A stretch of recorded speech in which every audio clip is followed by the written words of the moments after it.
কি নিয়ে আসলাম মা? দিল্লি থেকে বেরিয়ে এসে আমার সব ফুল গাছগুলো নষ্ট হয়ে গেছে আজকে, সেই জন্য অনেক ফুল গাছ নিয়ে আসলাম। এদিকে আয় দেখাচ্ছি। এটা দেখ কি সুন্দর একহারা গাঁদা। এটা বিভিন্ন কালার পাওয়া যায়, কিন্তু আমি এবারে এই একটাই কালার পেলাম। এটা চন্দ্রমল্লিকা, হোয়াইট কালার পাওয়াই যায় না, খুব রেয়ার পাওয়া যায়। আর এটাতে দেখ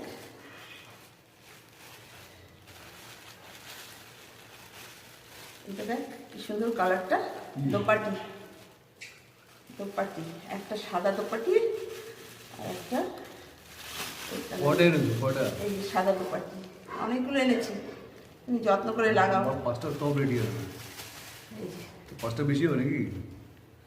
এই যে। আর এটা হচ্ছে হলুদ চন্দ্রমল্লিকা, ভালো লাগছে।